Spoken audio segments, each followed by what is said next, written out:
Acompanhe a partir de agora mais um podcast do Preto no Branco. Programa de hoje, Diálogos com a Ju, com a jornalista Juliette Manfrim. Olá, para você que nos acompanha no Diálogos com a Ju dessa semana, hoje o nosso bate-papo é muito sério, principalmente para você que tem filho em idade escolar, você que é responsável por uma criança, por um adolescente que está em idade escolar, porque a gente vai conversar sobre aspectos comportamentais que são ainda um reflexo lá da pandemia da Covid de 2019, como essas crianças, esses adolescentes estão absorvendo isso em sala de aula. A gente está caminhando para a reta final do ano, existem muitas avaliações que pais, professores devem fazer nesse momento sobre reter ou não reter um filho numa determinada turma ou numa determinada série, mas o nosso bate-papo hoje vai focar sobre essas dificuldades que os alunos, esses estudantes estão enfrentando em sala de aula. A nossa convidada de hoje é a professora Josiane, que tem inúmeras formações na área da pedagogia, filosofia clínica, é diretora de uma escola aqui em Cascavel. Seja bem-vinda ao Diálogos com a Ju dessa semana. Muito obrigada. Bom, o assunto realmente é muito sério, preocupa muito, como a gente vinha conversando aqui nos bastidores. Não interfere só na vida de crianças e adolescentes, porque os adultos também trazem as consequências da Covid. Mas em sala de aula eu acredito que isso seja um desafio muito grande, né? É muito grande. A gente tem sentido isso conversando com vários educadores de vários níveis educacionais, de vários locais, né?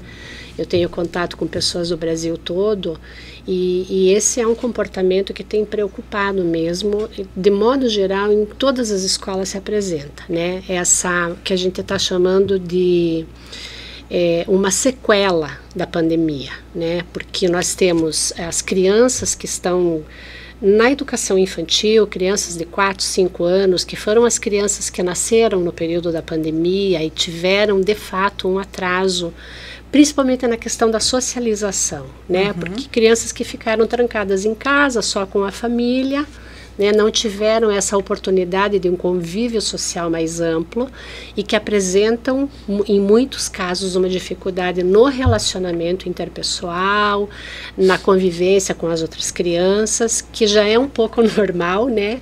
Para os pequenos, claro. Isso, mas isso tem se acentuado agora com essa geração que vem pós-pandemia. E temos também a dificuldade com os adolescentes, né? Porque eles também foram pegos num momento também que precisavam socializar. Alguns que estavam entrando na adolescência, que é aquele momento de ter o convívio com os amigos, de sair, de ter uma convivência social mais ampla, né, de ir para as baladinhas, de ir para o esporte, de ir para a rua, e que tiveram que ficar trancados dentro de casa. Então isso também se reflete no comportamento de muitos adolescentes também. Então, de fato, a gente está vivendo essa sequela que é a da pandemia, além de outros fatores, é claro, né? Um outro fator que afeta muito é a questão das mídias, né? Claro. Na internet, as mídias sociais. Que acaba sendo outra pandemia também. Outra pandemia. E mais grave até, eu acho. Porque é permanente. Porque para outra a gente tinha a vacina, né? Tem a vacina. E para essa das mídias, da internet, da tecnologia, não tem. É um caminho sem volta, né? A gente só vai para frente, não dá para voltar mais. Exatamente. Né? E aí a gente tem também essa dificuldade, porque a pandemia acelerou muita coisa dessa parte da tecnologia. Esse momento que nós estamos vivendo aqui é um deles. É um deles. Que se fosse no curso normal da vida, isso ia acontecer, mas ia ter um período de maturação, né?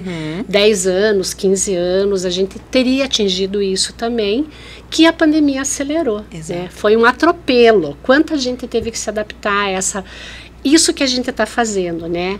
Ou a aula virtual, as reuniões virtuais, o convívio virtual, né? A gente eu participei de um casamento virtual na época da pandemia, né? Então, o casamento aconteceu e os convidados cada um na sua casa, né, participando da cerimônia virtualmente. Então, a gente, há 10 anos atrás, a gente não imaginaria uma coisa dessas, né? Então, de fato, são duas pandemias, eu acho, uma provocou a outra, né?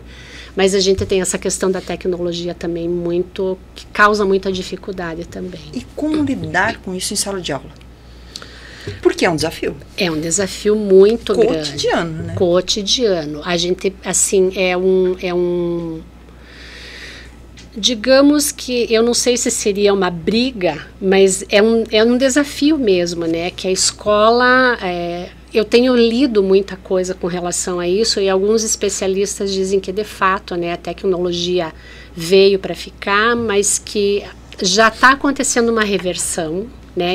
Já tem países que estão zerando tecnologia dentro da sala de aula. Lá na nossa escola a gente também tirou, né? Não totalmente, porque a gente tem as salas com as multimídias, né?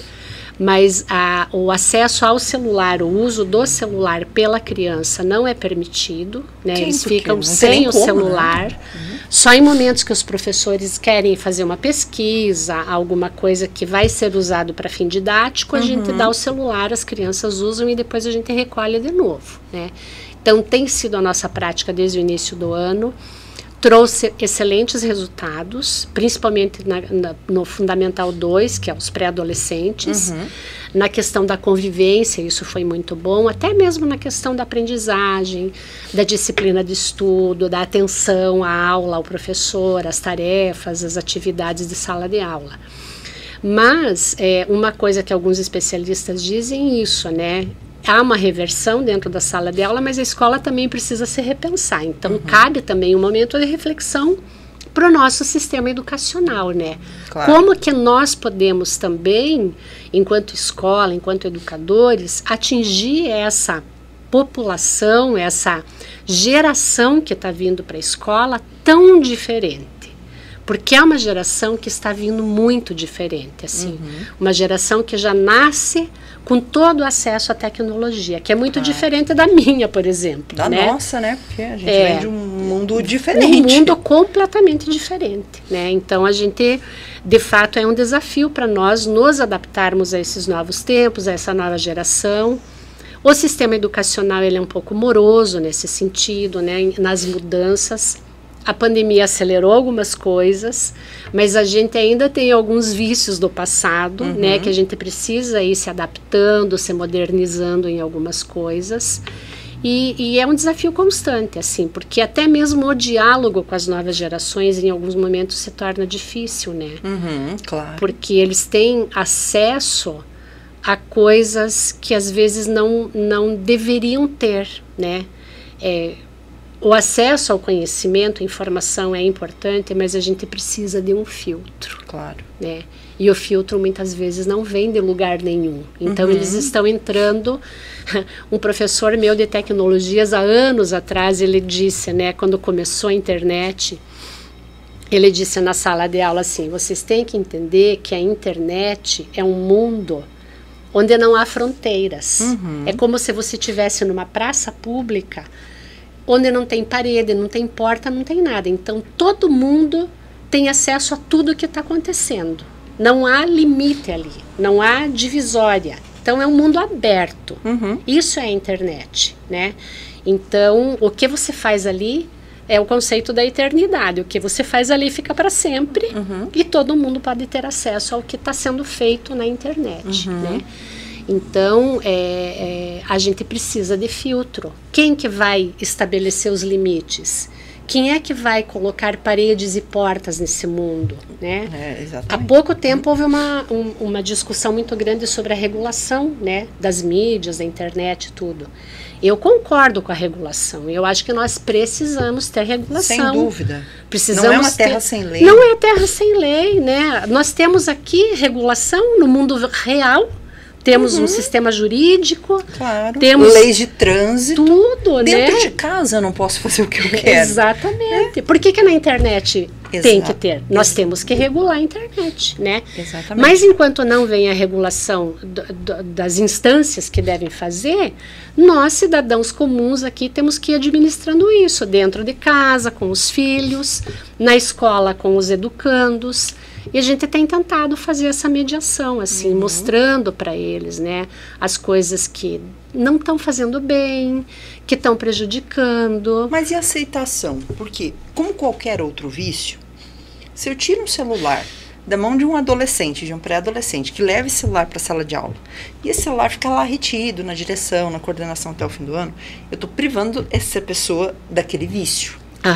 E o vício provoca uma dependência, né? Muito grande. Gigantesca. Como administrar isso dentro da unidade educacional? Porque... Olha, eu vou te dizer, nós tivemos uma dificuldade nos primeiros dias. Porque foi assim, eu cheguei na direção da escola no início do ano, né? Então, teve ali 1 mês, 2 meses de uma adaptação, né? Eu com a escola comigo, né? E aí a gente começou a perceber isso, né? Os professores reclamando muito, que as crianças não prestavam atenção, que ficavam o tempo todo no celular. Algumas crianças acessando coisas totalmente indevidas, né? Prejudiciais para sua formação enquanto pessoa mesmo, né? Não é só na questão da aprendizagem, mas na sua personalidade, no seu jeito de ser, maneira de pensar, tudo. Então, a gente, na primeira reunião com os pais, a gente entrou num acordo com as famílias. Vamos tirar o celular, né? Aí nós fomos experimentando. Num primeiro momento, a gente tirava o celular de manhã, entregava na hora do intervalo, recolhia de novo e devolvia na hora da saída. Não funcionou muito bem, porque eles pegavam na hora do intervalo e muitos já não devolviam, já ficavam com o celular. Então fomos testando, né? Até que a gente chegou à fórmula mais dura para eles, que foi recolher na chegada e devolver só na hora de ir embora. Né? E os pais concordaram? Os pais concordaram, alguns aplaudiram, né? Endossaram a decisão da escola, elogiaram. E a gente, assim, nos primeiros dias, eu não sei se você já viu pessoas que têm algum tipo de vício e vão para uma clínica para fazer o tratamento. Abstinência. A crise de abstinência. Como é que pode? Eles são muito jovens. Nós tivemos, assim, alguns sintomas muito próximos de uma crise de abstinência de drogadição mesmo. É um vício. Muitos neurocientistas, neuropediatras estão falando sobre isso, né? Os profissionais da área médica estão alertando as famílias com relação a isso, porque é um vício mesmo, né? E a gente precisa tomar as providências, os cuidados, e cabe a nós, somos responsáveis pelas crianças, né? Nós somos os adultos da relação, então precisamos cuidar mesmo. E assim, nos primeiros dias foi muito difícil, mas depois eles foram, aos poucos, ficando tranquilos com relação a isso. E a gente percebeu, assim, que na hora do intervalo, agora eles... Nossa, agora no final do ano está maravilhoso, assim. A gente não tem quase mais discussão de uma turma com outra. Eles aprenderam a conviver. Eu ia falar justamente sobre isso, sobre o aspecto da socialização também. Porque a gente teve a pandemia que tirou o aspecto da socialização para muitas dessas crianças, pré-adolescentes e adolescentes. Tirou aquele momento muito importante da socialização.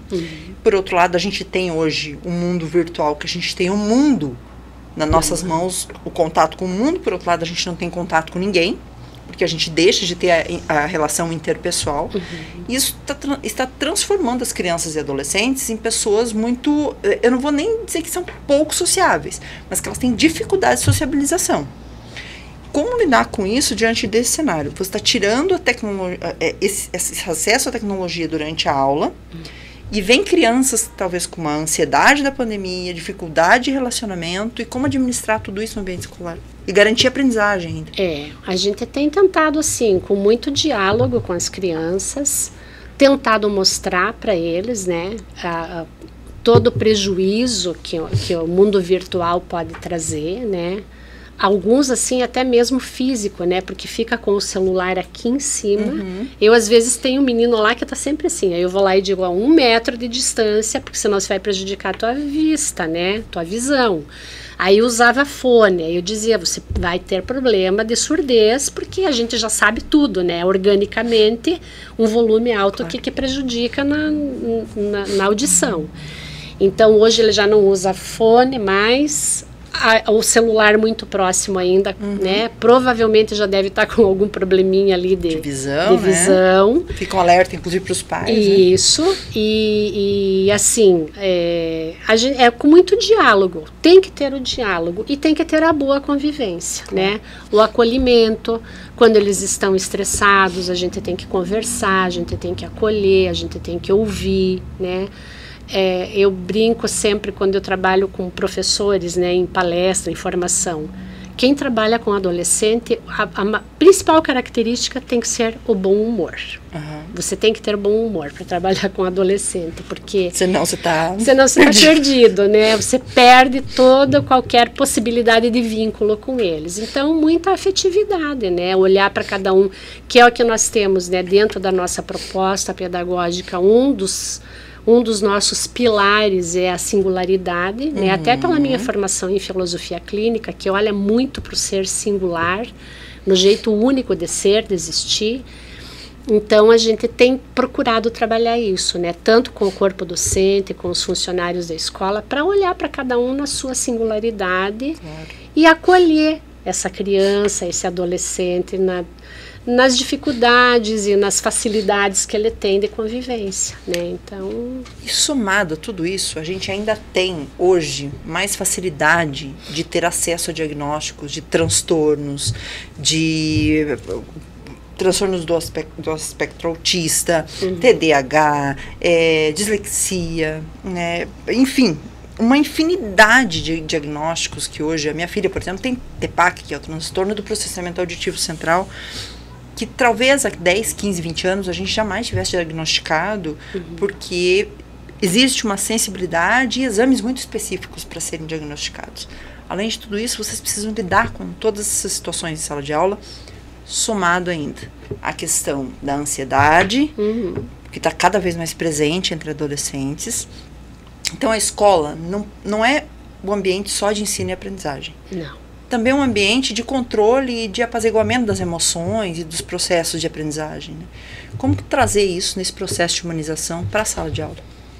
Olha, com muito trabalho com os professores, né? A gente precisa ter professores que tenham esse olhar mais humanizado para as crianças, né? Eu trabalhei muitos anos em escola pública, né, da rede pública de ensino, e uma das coisas que a gente sempre dizia, assim, em formação mesmo, em reuniões nossas de gestão, tudo, que muitos professores estavam com o coração endurecido, né?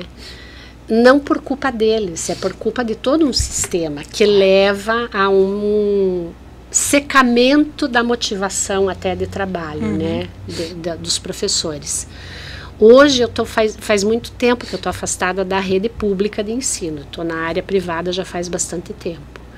Mas assim, eu tenho a bênção, eu acho, de estar numa escola que a gente não tem turmas muito grandes, né? Já é mesmo uma proposta nossa de trabalhar com turmas menores, com um número pequeno de alunos em sala, para que o professor possa ter esse contato bem singular com cada criança, conhecer cada um.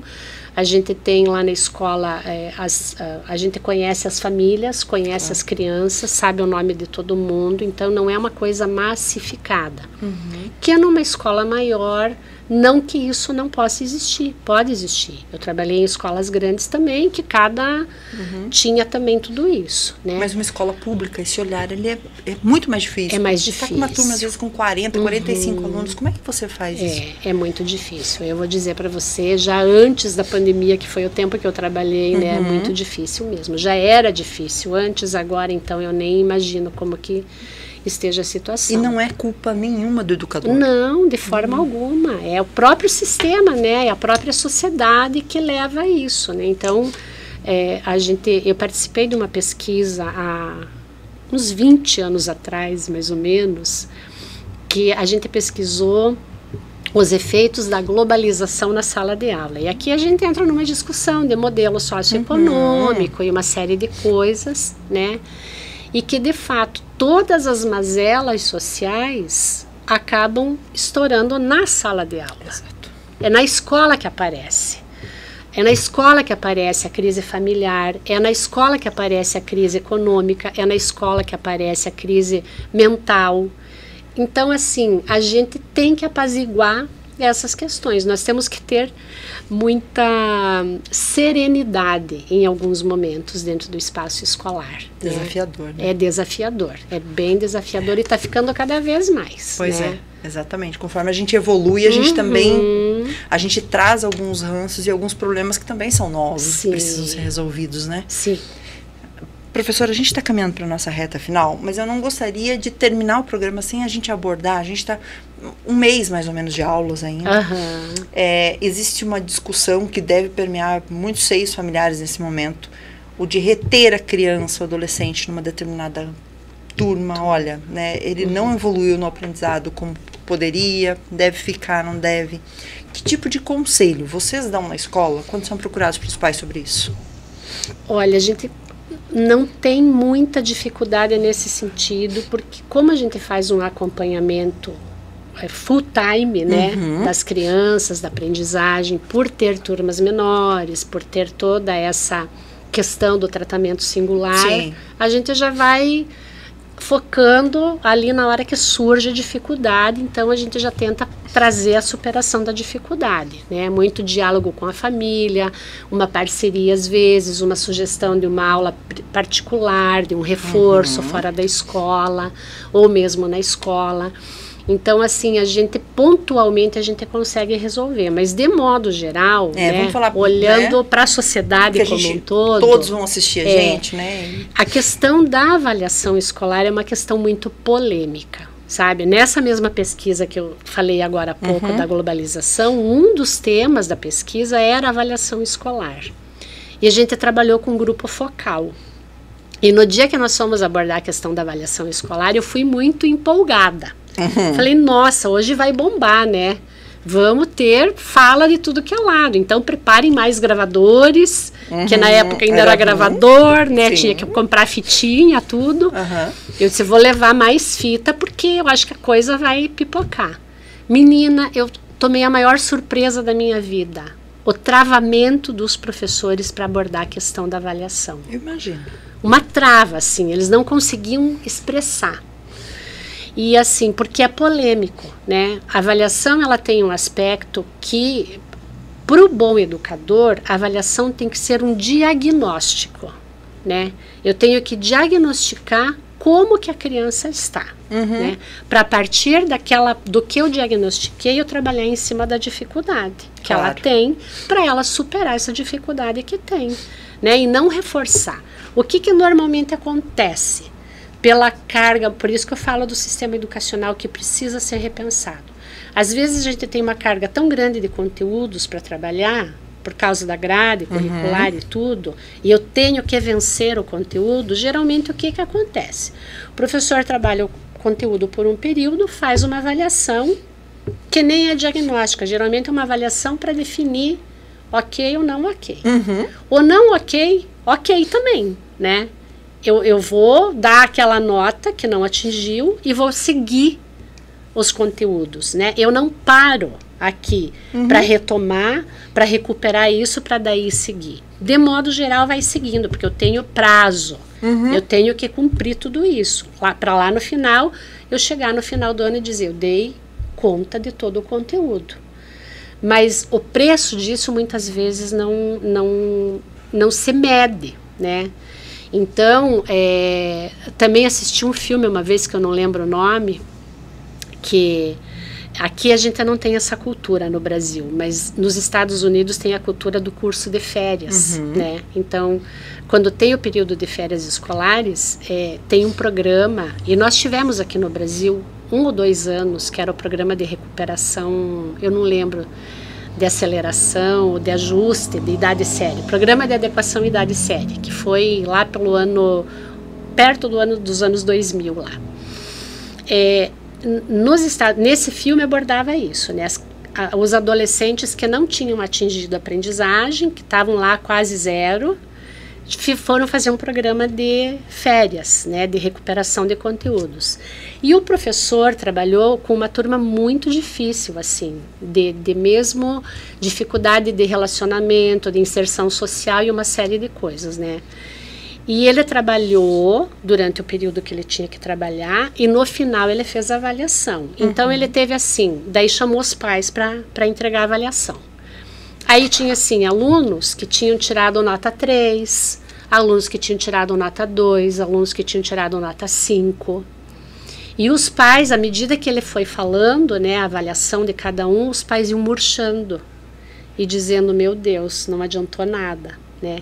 E aí no final o professor faz um discurso maravilhoso, que ele diz assim, os seus filhos são vencedores, porque o fulano que atingiu 3, ele chegou aqui com 0. Pois é, ele triplicou o desempenho. Ele triplicou o desempenho, entendeu? Então ele foi olhando um por um e mostrando a evolução que eles apresentaram naquele período, e todos tinham apresentado evolução, né? Então, às vezes, a retenção do aluno é muito prejudicial, porque principalmente pelo nosso sistema de avaliação, porque às vezes a criança tem uma dificuldade, como a nossa grade é disciplinar, né? Então eu tenho lá, o aluno passou em português, história, geografia, reprovou em matemática. Sim. Aí eu vou reter o aluno um ano inteiro por conta da matemática. Por conta da matemática. Ele vai ficar um ano repetindo tudo que ele já sabe, tudo que ele já assimilou de todas as disciplinas por conta da matemática, né? Então isso é maçante para as crianças. Claro. Para qualquer um seria, né? Então eu sempre fui uma defensora da aprovação e de chegar chegar junto com a criança lá no ano seguinte, olha, você passou com essa dificuldade aqui, então vamos trabalhar aqui em cima disso, vamos tentar recuperar o que você não aprendeu, porque é muito mais produtivo, você motiva a criança. Eu não sou muito a favor da reprovação, a não ser em casos extremos. Sim. Né? Em casos extremos que de fato a criança não atingiu o mínimo necessário para acompanhar a série seguinte, ok. Mas às vezes eu já vi isso na minha vida profissional há anos atrás, reprovação por birra. Ah, isso sabe? Era o muito professor, mais comum, o aluno fez alguma coisa e aí a avaliação é uma moeda ali, né? É um objeto até de vingança, de autoridade, de uma série de coisas, né? Hoje já não é tão comum isso, mas eu acredito que ainda tenha. Né? Acaba sendo uma vingança reversa também, porque o professor vai ficar com o aluno de novo ali, e por muito mais tempo. Né? E um aluno que vai incomodar muito mais ainda, exatamente. Né? Então, assim, olha, eu sempre gostei dessa coisa de você, não uma aprovação automática. Eu fui professora alfabetizadora também por um tempo na minha carreira. E também teve muita discussão quando foi implementado no sistema educacional a aprovação automática do 1º para o 2º ano. Sim. Que é o período da alfabetização. E vou te dizer, eu sempre concordei com isso, né? Porque a criança está num processo de maturação para isso. E eu vi, e com muitas crianças que eu trabalhei, acontecer isso. Aquilo que os professores... Se você conversar com uma professora alfabetizadora, ela vai dizer isso. Tem criança que não aprendeu, parece que não aprendeu nada, até as férias de julho. Aí vai para casa, fica 15 dias em casa, quando ela volta para a escola, parece que deu um estalo e ela volta lendo, escrevendo e sabe tudo. Porque, de fato, é aquele clique da maturação que às vezes dá na criança, né? Então, se você retém a criança para ela ficar repetindo tudo de novo, aí você pode estar causando um prejuízo muito grande no desenvolvimento, né? Mas o assunto rende muito, então já está convidado para um próximo bate-papo para a gente falar mais sobre todo esse processo, porque é um tema que encanta pais, encanta responsáveis e precisa despertar o interesse. Sim. Porque são as nossas crianças que estão em sala de aula e são as nossas responsabilidades que estão indo para a escola. Então a gente tem responsabilidade, todos nós temos responsabilidade sobre isso. Não adianta jogar só para a escola essa responsabilidade. Sim, a família é muito importante, claro. E a sociedade como um todo, né? Porque tudo que acontece na sociedade vai parar lá na escola exatamente, também. Né? Exatamente. Bom, nosso tempo acabou. Eu gostaria de agradecer a sua participação. Eu agradeço pelo convite. Agradecer imensamente por esse bate-papo. Já está convidado para um próximo bate-papo. Obrigada. Que essa reta final seja de ano letivo, seja muito tranquila, um ótimo Natal, um ótimo 2025. E a gente volta a conversar no começo de 2025 no retorno às aulas. Tá, combinado? Okay. Combinado. Então tá joia. Obrigada pelo convite. Imagina, eu que agradeço. E para você que nos acompanhou no Diálogos com a Ju dessa semana, a gente volta na próxima semana com um novo tema. Até lá. Tchau, tchau.